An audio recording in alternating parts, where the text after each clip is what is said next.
Dernier intervenant, Benjamin Floïc.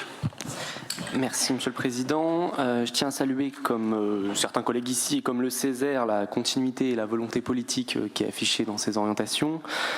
C'est un sujet qui, et je pense qu'il faut le rappeler par rapport aux interventions précédentes, qui n'est pas une compétence directe de la région, et donc qui ne tient qu'à la volonté politique qui est mise par le vice-président Olivier David. J'ai à titre personnel un intérêt tout particulier pour la précarité étudiante qui tient une place importante dans ces orientations.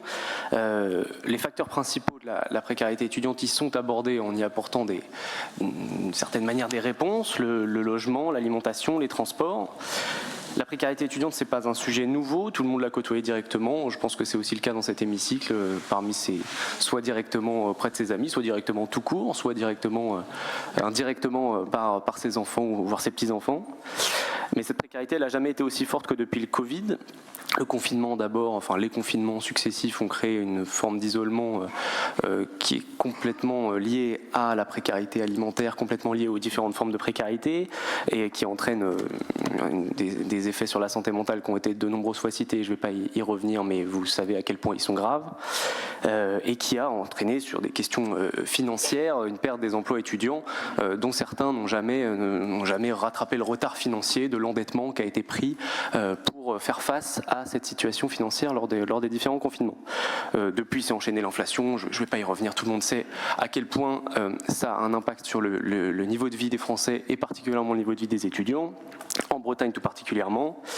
Et donc ces orientations citent de nombreuses études, des études très sérieuses, pour le coup, des études de l'OVE, et pas seulement des études des syndicats étudiants comme j'ai pu l'entendre, et donc qui parmi ces études-là démontrent les inégalités aussi, comme on a parlé Goulven-Wallic, intrinsèques à la vie étudiante, les inégalités d'accès et les inégalités aussi créées par la vie étudiante et le coût de la vie étudiante telles qu'elles sont actuellement. C'est parmi les fils qui peuplent l'aide alimentaire étudiante que je connais bien, 74% des bénéficiaires de l'aide alimentaire sont des femmes, enfin sont des étudiantes, et donc ça montre que au sein même de la vie étudiante, des inégalités qu'on retrouve dans le reste de la société sont particulièrement criantes. Et je pense que ces orientations l'ont bien en tête et ont bien pris en compte ces différents sujets. La région, elle agit fortement, d'abord avec le soutien à la création et à la réhabilitation de logements, la gratuité estivale des transports et bientôt un dispositif spécifique, un abonnement spécifique pour les jeunes, au soutien aux associations d'aide alimentaire, avec une attention particulière aux étudiants en formation sanitaire et sociale. Et ça, tout particulièrement, qui sont pour le coup une compétence de la région, ces étudiants n'ont pas accès aux mêmes droits que le reste de la population étudiante à l'université et autres, et donc on en retrouve énormément, une part plus importante que le reste de la population étudiante dans les fils de l'aide alimentaire. Et je pense que c'est très important de souligner ce que la région met dans ces orientations-là, le fait de donner accès aux droits de façon particulière à ces étudiants-là dans le cadre des orientations qui sont portées. Et puis le plan de refus de la misère, ma collègue Régine Rouet y reviendra, qui porte également une attention particulière à la précarité étudiante.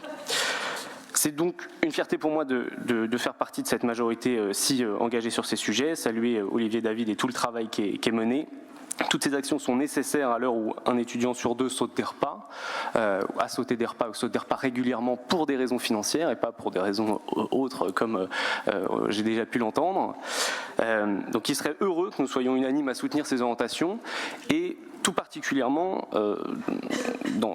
pour saluer la volonté politique qui est affichée, mais il faut bien rappeler quand même que c'est à l'État de prendre ses responsabilités sur ces sujets-là. C'est l'État qui gère les bourses pour les étudiants, donc c'est à l'État d'augmenter les bourses au moins au niveau de l'inflation, et c'est à l'État de mettre plus de moyens pour financer les Crous. Et nous, l'action de la région, elle est encore plus à saluer du fait qu'on vient pallier à des manquements d'une autre puissance publique. Merci beaucoup et je salue à nouveau le travail du vice-président. Merci, cher Benjamin Floïc.